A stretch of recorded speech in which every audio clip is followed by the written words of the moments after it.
Good day and welcome to Active Citizens. The show is As ED Hot, where we bring you hot trending topics all over Nigeria. My name is Sharon Enemchuku and I am joined in the studio today, as always, by Ifoma Oji. Good afternoon. Good afternoon and good evening to you, Sharon. Yeah, thank you very much. You're welcome as always to the show. So let's go straight to the topic of today. Political tremors shake Nigeria's 2027 election landscape. In a bold and timely move, former presidential candidate Mr. Peter Obi has reaffirmed his commitment to the coalition with the African Democratic Congress, strengthening opposition momentum ahead of the next general election. But just as that unity begins to solidify, a cloud of controversy looms. Reports indicate that the EFCC is zeroing in on key members of the ADC coalition, triggering panic and suspicion of political motivation. Is this a routine anti-corruption sweep or a calculated move to destabilize an emerging political force? We'll unpack the implication of Obi's stance, the impact of the EFCC's actions, and what this all means for Nigeria's democracy. All right, that is what we'll be talking about this afternoon before we move on to the next story that we have in store. Let's take a look at your initial reaction. I mean, there is a video trending and I'm going to take your reaction before we take a look at the video. But first of all, did you understand what Peter B was talking about when you saw the video? Because a lot of people were confused. Yes, I to an extent understand what he's trying to say. I mean, this is a politician, and a politician must definitely play politics. You could understand that he is actually not standing by one party. He's not telling you that he's joining ADC, and he's equally not saying that he's joining Labour Party or he's leaving Labour Party. So it's more like he's still trying to, know where he stands in all of this. You get? So as I don't know his intention, but I believe that there is a central message that he's trying to pass, which is the coalition. That he feels that it is not he can't his focus, he feels that focus should be on building bridges, yes, you understand, and not building walls. Do you get? So it is not just one person or one party that will fix Nigeria. If other parties like APC, PDP leaving their various parties to join one party, you understand, and say that, okay, we coming together can fix Nigeria, then he's in full support of that. I think that's the message he's trying to pass. All right, then. All right, let's take a look at the video and see what exactly Mr. Peter Obi said before we move on. In our assembly, where nobody can leave his party after election. If you want to change party, do it during election. After election, you must stay there. If you vacate, they replace the person. Wow. Very correct. So, which one am I going to contest him? As you know, because of the problem they have, some of us who are leaders in the opposition have a present adopted ADC. But I can tell you, before the election, more will join. More people will come together. Because the opposition needs to come together. We are not coming together to wrestle power. If it is wrestle power, can't Peter be out of it? If we are not going to use that power to change the fortune of this country, please count me out of it. I'm not looking for political position. I'm not desperate to be president of Nigeria. I am desperate to see Nigeria change. I live in a changed place. And I tell people that. I lived in a place that work. I've been to schools. People have asked me questions. Peter, why did you go to all these schools? I went to them because I wanted to know where those people who went there have different brains. So as we advance now, we have adopted ADC. for 2027 election, we are still battling to take over Labour because that's the right thing. There was nothing wrong. What was wrong in Labour is that we find out that people abandoned what we were trying to build. What a powerful statement from Mr. P2B. He said, I am not desperate to be president of Nigeria, but I am desperate to see Nigeria change. I think for me, that was a very important take home.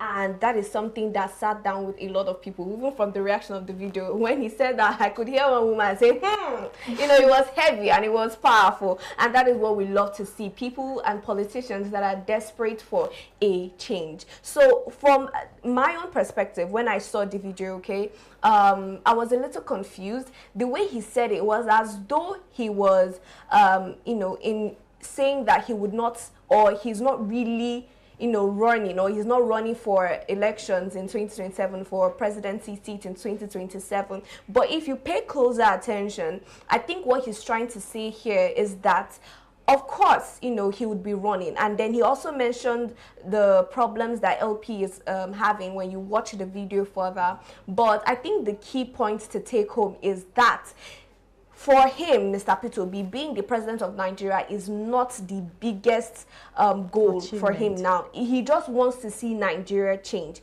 He mentioned the fact that he has been to other developed countries, he has gone to different schools, and he just wants to replicate what he has seen there in Nigeria. So I think what he meant is that ADC coming together has to do with them opposing the current government, the current administration. It has to do with people pulling force to one umbrella so that they can be able to unseat the current administration. And in order to do that, you know, you need a collective effort. That's what I personally understand. But do you think that if people, I mean, there are a lot of youth, especially that came out to support P2B in the last election. Do you think that if people have the idea that Mr. P2B would not be running for 2027, that they would have that kind of en masse registration and voting registration like we did in 2023? You know, some persons, if you check Twitter or X, some persons will tell you it's P2B or nothing. You get. So you could see that everybody is mounting their support on P2B.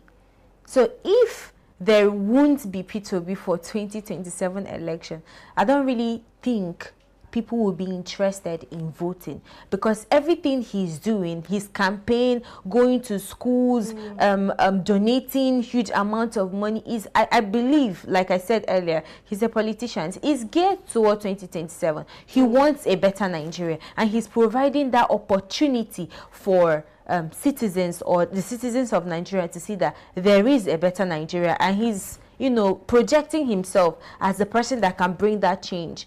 Yeah. So if you're projecting yourself as somebody that can bring change to Nigeria and you are not running for the election, I don't think people will really come out en masse to vote during 2027 election. I just hope that you know, what he's trying to say is not that he's not running.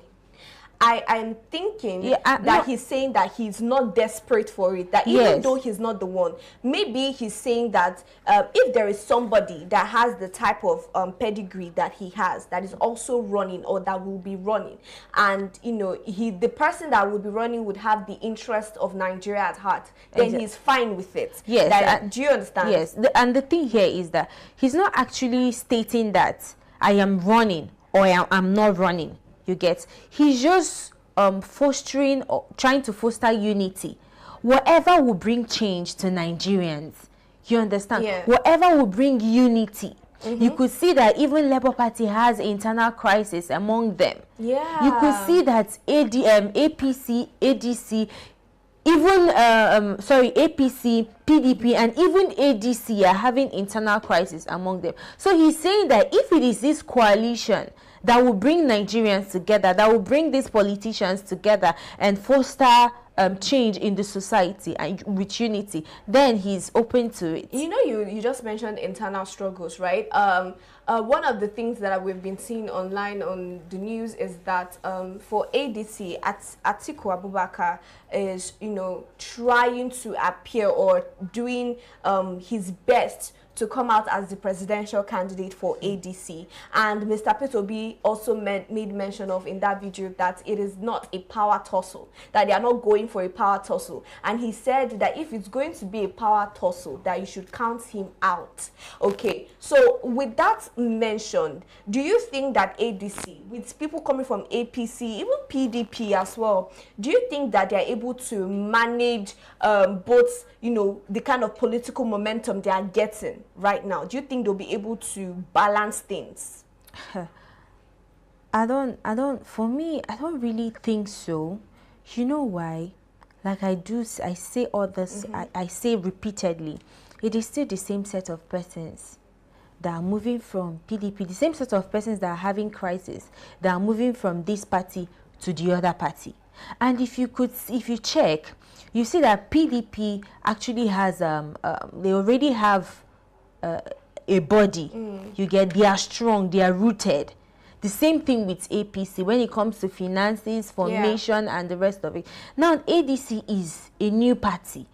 They're still trying to stand on their ground. So it will actually be quite difficult. Yes. All right, this brings us to the next story that I want us to touch briefly on. And I would like us to look at the comment section of people on X.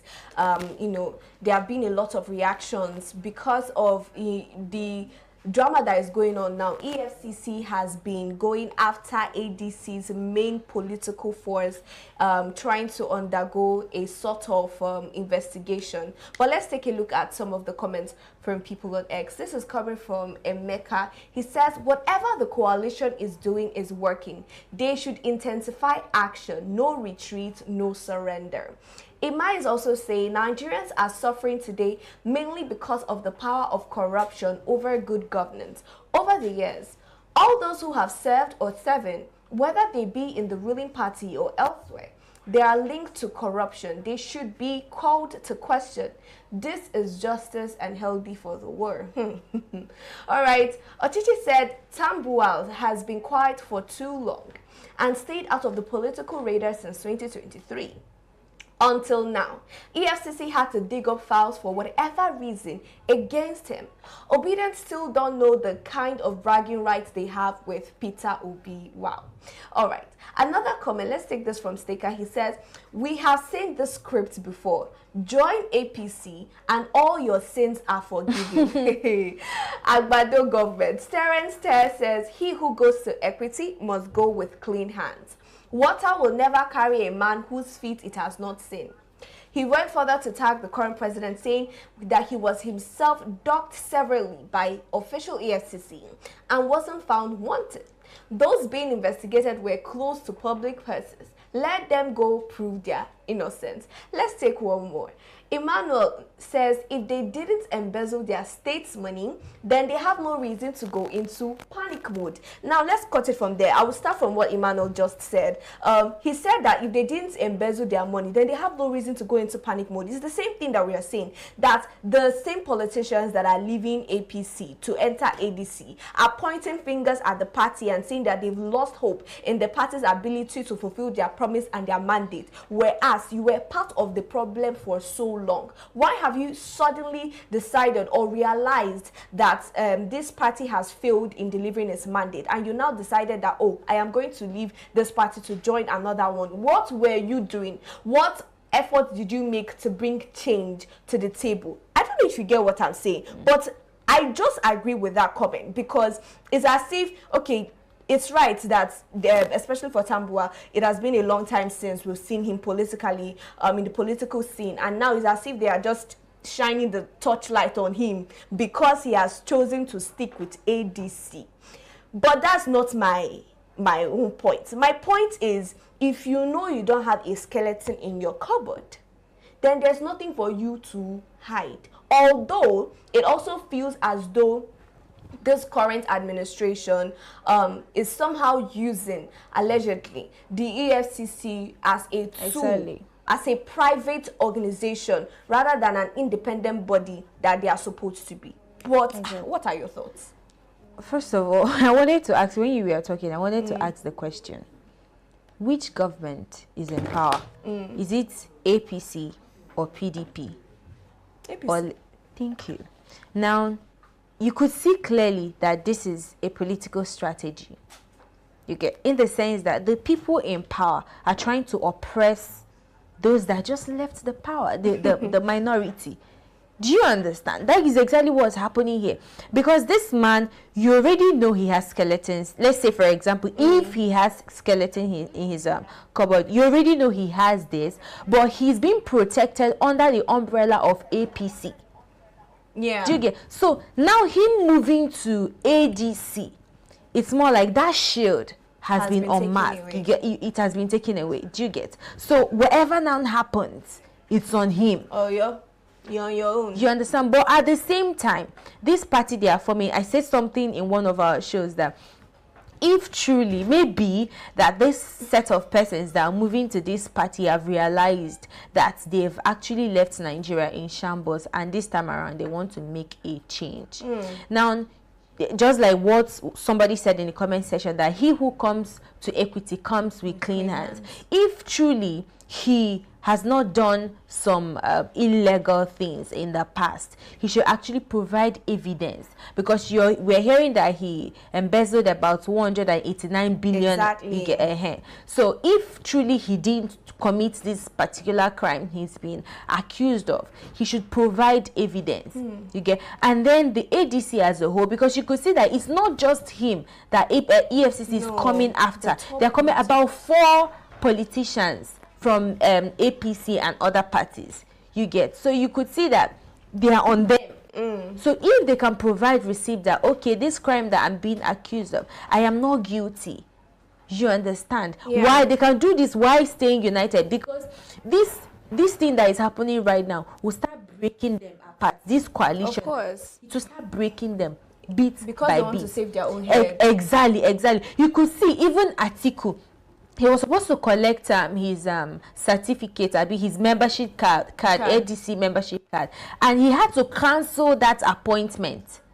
It might be because of this particular internal crisis that they have in the EFCC and the rest of and all whatnot that they are having, that he will be like, this one that they are now eyes are now going to are you sure that I still need this to make a for that? You understand that kind of everything? Yes. But if they provide evidence, just like I said, that their hands are clean, why being united, I think they can actually scale through. I like that you said that, because at the end of the day, it just goes to show that honesty is really, really important. The truth will set you free, especially in this situation now. But my own reservation is that if they are doing this for the politicians in ADC, what about those in APC? Are they going to conduct the same investigation? Or is it only the people or the politicians that have left APC to join ADC? Are they the only ones that have been corrupt? I told you it's a strategy. So they should balance it out. They should run it around. Let everybody collect their share. PDP, APC, ADC. Because if you... I also want, you said something that is the same people that are rotating that wants to come into ADC. If those same people did, hideous things in the past, there's every tendency that they will carry that attitude and enter into ADC and do more, which is not what we want. So this is where we're going to stop for the afternoon. Thank you so much, Ifeoma Oji. It's always been a pleasure. Anytime, any day. All right, and to our viewers, thank you so much for sticking with us. Please follow us on all our social media platforms, subscribe, and also share your comments. You can follow us on our personal social media. You can find me at Sharon Enemchuku on all social media platforms. And you? On Facebook, you can find me at Audrey Sophia or Miss Alex, and same with Instagram, you can find me as Miss Alex. All right, we'll be back after this quick break for Active Citizens Parliament, and our analyst in person of Maxwell Ukoma would be joining us. Don't go nowhere.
Welcome back from that break. The show is still Active Citizens, but you're tuned into Active Citizens Parliament. My name is Sharon Enemchuku, and I am here again with Ifoma Oji.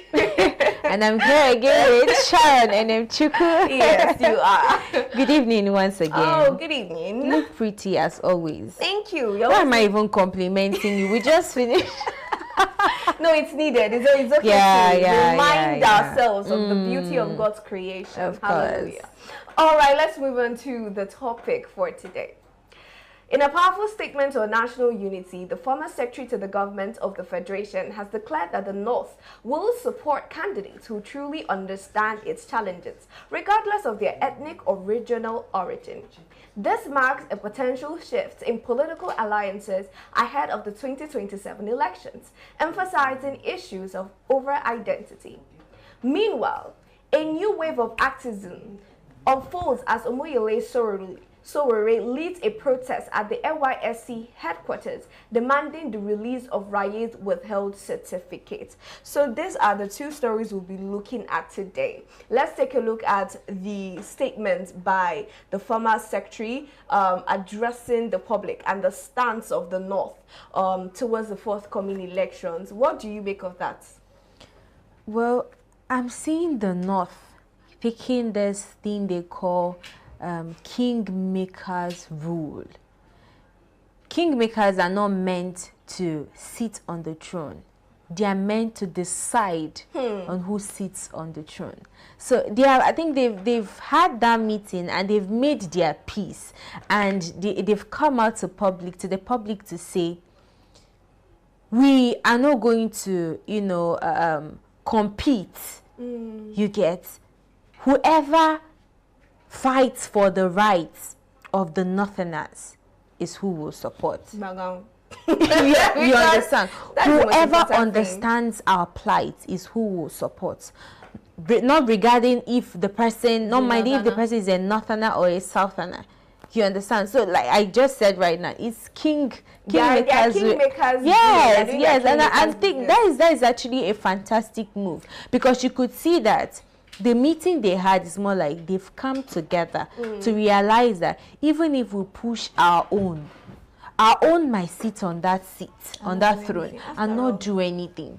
So at this point, let us vote who we think or who understands our plight. I'm actually proud of the Northerners. This period is as though the 2027 elections has opened their eyes, or maybe the past administration has sort of opened their eyes, because the kind of statements that they are making, the first was the ex-Northern lawmakers, saying that they would not be supporting the current administration for a rerun in 2027. Now this, I think I have not seen in a while the Northerners come out to make such a stance on good governance, or lay a claim on good governance like the way they are doing presently. And I think that is super, super impressive. I just hope that it's for the right reasons and that they continue. Most especially, I do hope that their thoughts are not bought. Do you understand what I'm saying? Yes. Because at the end of the day, there's one thing to start off right, another thing is to continue on the right path. I think they are another thing. In as much as we are praising them for coming up with this fantastic kingmaker rule, at the same time, I think they are going to really face some challenges. Number one is, it's not everybody, it's not all the Northerners, it's not all the leaders that will agree to this particular decision of theirs. You understand? And then you could still see that even in the eastern part of Nigeria, the southern part of Nigeria, and the northern part of Nigeria, people will always want to vote their own. Yeah. If you're from my state, if you're from my my own path of this thing, I will vote you. Do you get? So it might actually be hard to break, because now they're saying even if you're a southerner, even if you're from the east, we'll vote you. It is not that now, it's about competence. You get, and not about our own. Yes, again. You know that exactly. I used to feel like during elections, right, there's always this, I don't know, maybe people forget, there's always this rush like, oh, this person is from my tribe, this person is this person is that, so we have to support. Because especially for the last election, even with the change that we're clamoring for, or we want to see this, we want to hold these people accountable, what they were saying is that this person is from this tribe, and I want to support him just because of that.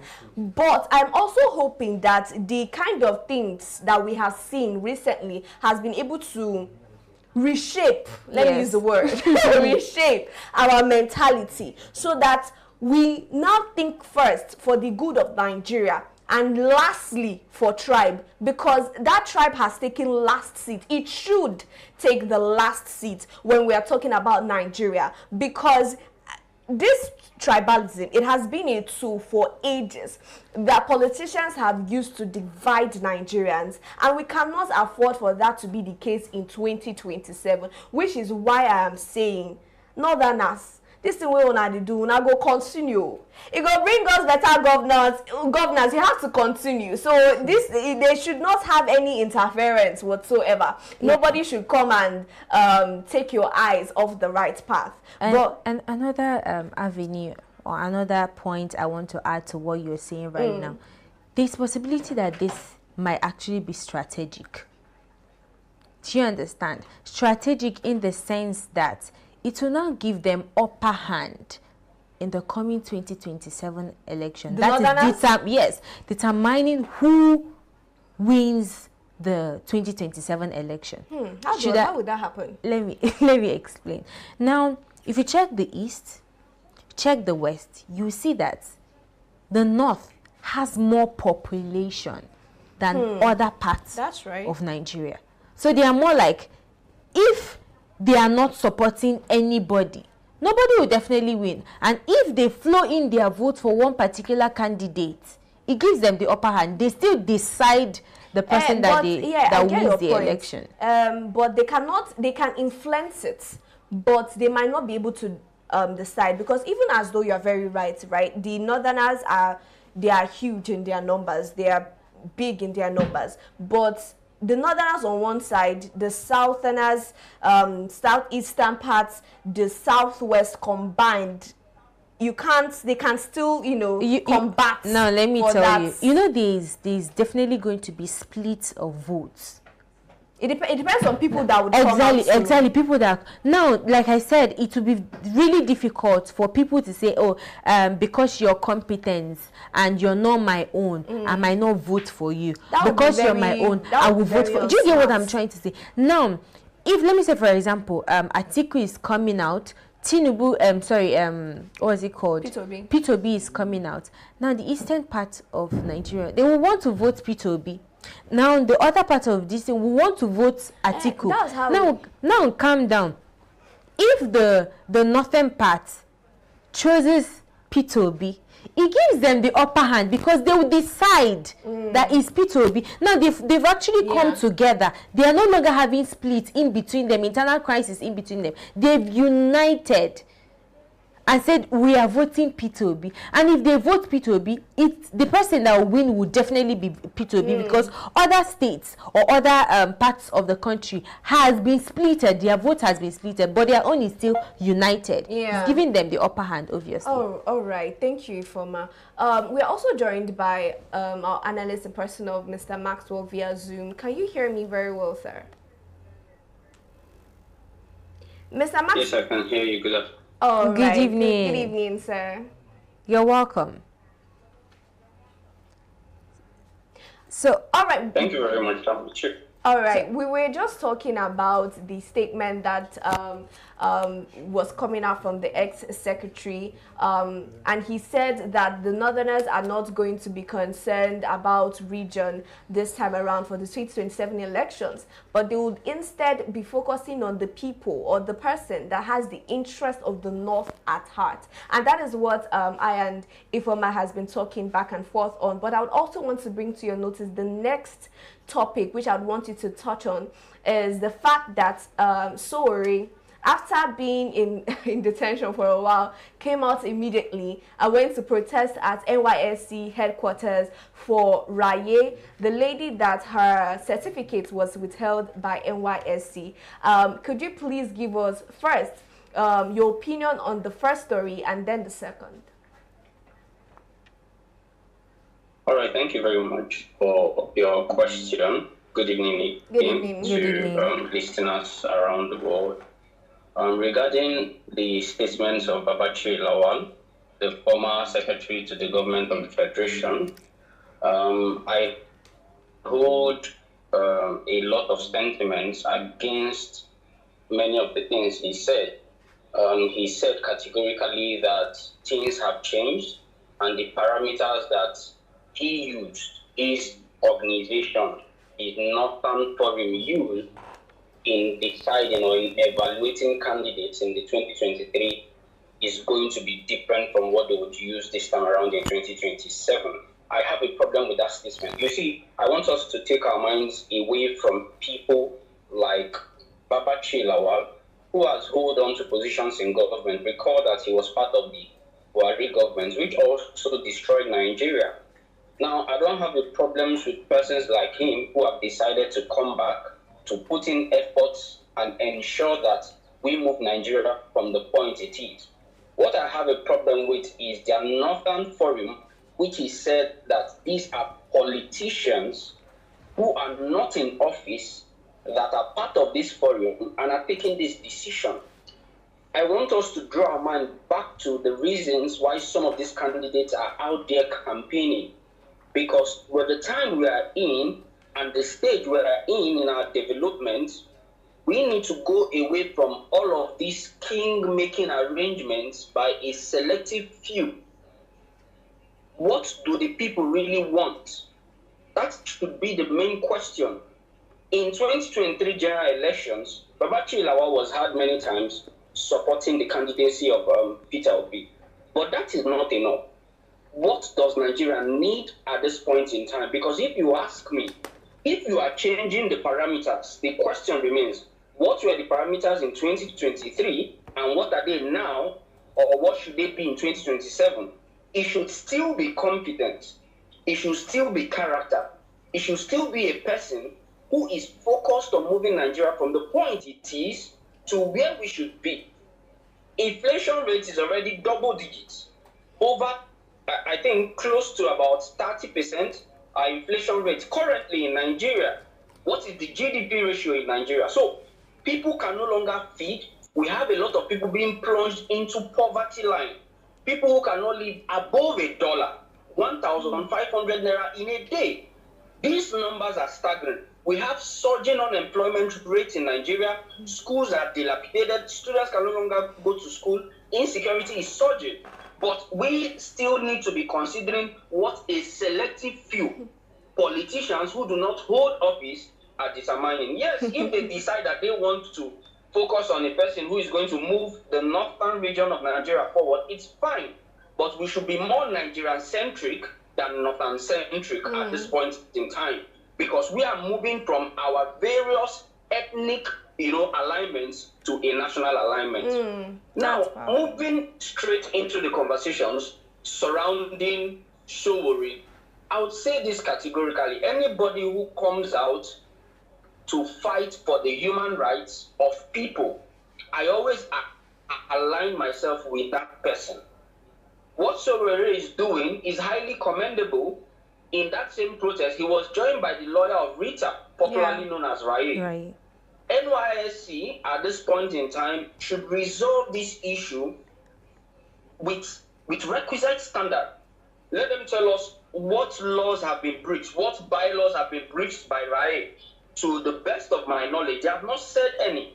If a person was not able to be cleared as at the date of clearance and she submitted herself for clearance, you see, my people used to say that, you need to watch the hand that is entering the jar because, monkey hand don't become to human being. Yeah. You understand me? A person criticizes the government at one point and at another point, she's denied her discharge certificate.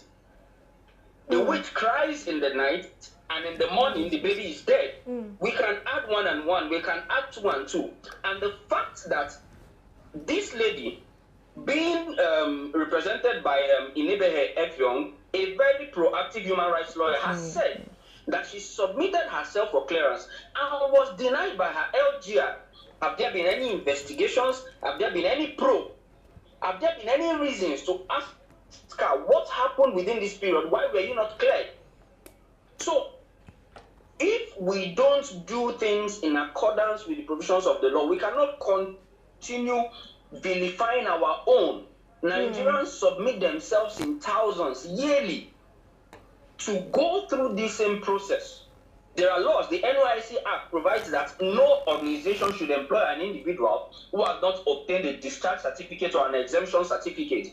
Is this how we want to move people away from the poverty line? Because if you are going to treat a person like this and extend her service here, remember that she has traveled down to Lagos to serve a region which she has never stayed in before, is spending money on rent, on feeding and the like, for a paltry sum of 77,000 naira. So these are the issues. So it is not about who is protesting. The fact is, are these rights, are they supposed to be defended? A person's right is about to be violated. And I think that NYC should put in necessary measures to see that these issues are resolved. And Rita is giving her discharge certificate in accordance with, you know, the service guidelines. All right, thank you for that, Mr. Maxwell. But I just have one more question, and it's interlinked to the two stories that we have talked about briefly.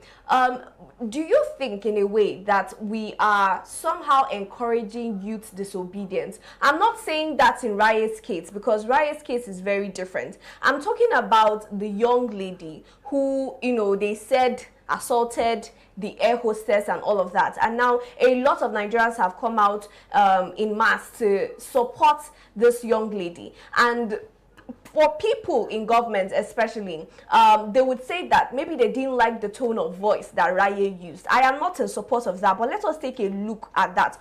What do you have to say? Do you think that we are somehow encouraging youth disobedience, or are we encouraging them to speak out for themselves more? This is not a case of youth disobedience, in my honest opinion. You see, what has happened here is a case of I would say that a lot of people have allowed themselves to somehow, you know, go beyond the bounds of how they should act. I am not a lawyer to Comfort, that's the lady in question, and I'm not a lawyer to Ibom Air. But I have addressed these issues on my X handle. There are faults from different parameters in this circumstance. But I will state categorically that by no means should any lady be treated in the manner that Comfort was treated. Exactly. If a person is in occupation of an aircraft and has not left it, there are other measures, even during arrest. The law is clear that arrest must be done within the confines of the law, and not in this kind of manner. This is an abuse of our fundamental rights to the dignity of a person. You can't have an individual, a young lady of this nature, putting up her naked body to the public. This is an affront. This is an insult to our society that at this manner. So I think that Ibom Air should actually be apologizing. And one of the things that people have failed to really consider is who recorded that video? And at what point, why was that video sent to the public? There is the Nigerian Data Protection Act, and under Section 25 of that same act, it states that anybody who receives the data of a person must seek the consent of that person to post it. And such a content as this, I may not fault the recording of the video on one hand, because it may be necessary for legal, you know, decisions. But on the other hand, why wasn't this images blurred? Why was it even released to the general public? So this is an insult to the lady. This is in violation of our fundamental human rights, which is guaranteed under the Constitution, and also the Banjul Charter, that is the African Charter of Human and People's Rights. So I think that this issue should be addressed. And in my opinion, I would say categorically that these things should be done behind closed doors. I don't think that this is even a case that should go to court. I think that they should explore mediation, because all parties have one role or the other to play in this. They have several aspects that they also have their faults, but these are not things I would like to go into here right now. Thank you. Thank you very much, Maxwell. I think that was a brilliant response, and I couldn't agree more. Ifoma, any final words on the two stories before we wrap up? Yes, I wanted to make comment on the second story. This is kind of a two-way story, or two sides of the story. One is the NYSC side and one is Raye's side. And Raye is saying that I'm being punished for criticizing the government, and NYSC is saying that we are not punishing you because you criticize the government. We are punishing you because you didn't come forward April's clearance. Now, if Raye is right, it means that the NYSC is using the citizens, that is using the citizens of Nigerians as, using their platform, that is NYSC, as a tool to silence citizens from speaking up. You get, that is criticizing the government. Now, if NYSC is right on their own end, that means they are adhering to the rules set up to guide their so it can go two ways. It's just a two-sided thing. Yes, exactly. And then I wanted to equally talk about the Showere's case. Yes, his own here, I think his movement is geared towards advocacy. You understand? It's not really about a one-person fight. He's actually fight against free speech. It's more like he's more like telling you, is it that we cannot criticize the government? Is it that we cannot talk freely? You get air our opinions freely without being sanctioned. I think this is where he's coming in this fight. Yeah. So that's thank you very much. I really enjoyed the conversation because we tried our possible best to touch all round and pass the message across in the best way possible. And I think that's all I'm going to say on the matter, because I just agree with what you said, and of course with what Maxwell, analyst, said. Thank you so much, Maxwell Ukoma, for joining us on the program today. It's always a pleasure. And thank you, Ifoma Oji, for always joining. All right, to our viewers, thank you again for joining. And don't forget that you can follow us on all our social media platforms. Share your opinions in our comment section. Like, share, subscribe, all of that good stuff. You can also find me on my personal social media handle at Sharon Enemchuku. And you, Ifoma? Yes, you can find me on Facebook at Oji Sophia and on Instagram at Miselex. All right, till we see you tomorrow at Morning Pulse. Do have a fabulous evening.